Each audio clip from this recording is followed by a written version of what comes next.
Oh, hello. I'm Wolfgang Kohler. I'm a German psychologist and one of the founders of Gestalt psychology along with Max Wertheimer and Kurt Kafka.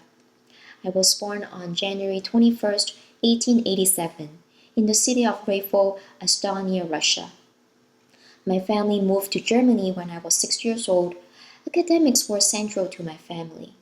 My father was a schoolmaster, sisters were educators and nurses. My older brother was a prominent scholar. Besides an interest in science, I also enjoyed classical music, piano, and outdoors. I attended three universities between 1905 and 1907. While completing my doctorate at the University of Berlin, I was under the direction of Karl Stumpf and focused on the link between physics and psychology. Physics has inspired me in many ways that I transferred many related ideas to psychological aspects. In fact, my dissertation was about psychoacoustics. I also studied under Max Planck, who heavily influenced my thinking about Gestalt, the forms of patterns. Then I worked as an assistant at the Psychological Institute in Frankfurt with Wertheimer and Kafka. We all felt that there was something missing in the field of psychology. Something was needed that was more applicable than structuralism and functionalism. We collaborated and found a new holistic attitude towards psychology called Gestalt theory. I think there was excitement in the prospects of leaving behind other German psychologies for something new. In 1913, I accepted an invitation of the Prussian Academy of Science to head an anthropoid research station on Tenerife, one of the Canary Islands of Africa. 6 months after my arrival on the island, World War I began, and I was unable to leave the island.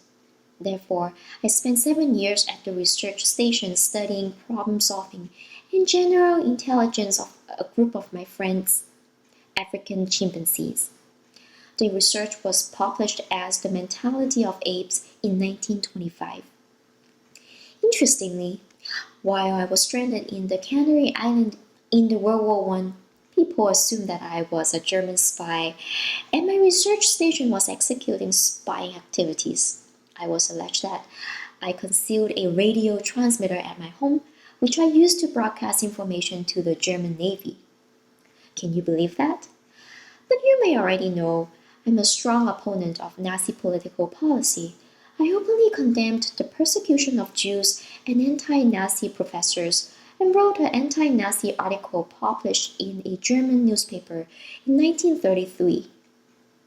I was actually afraid that I would be immediately arrested, but I was not, possibly because of my high position in Germany academia.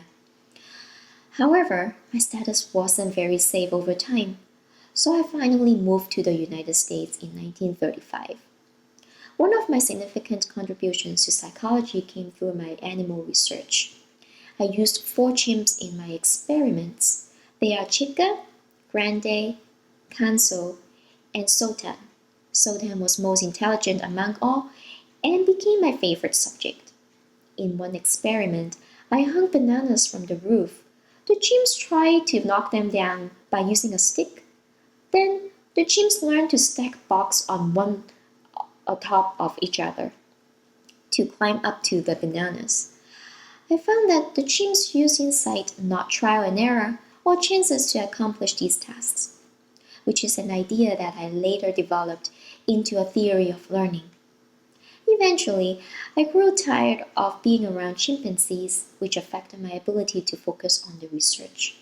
The majority of my important experiments were completed in the first 6 months I was on the island, even though I was there for roughly 7 years.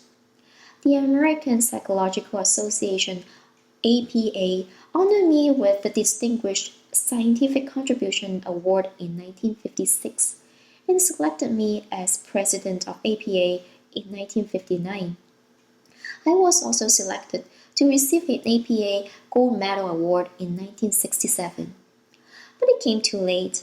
I was already dead before I could accept it.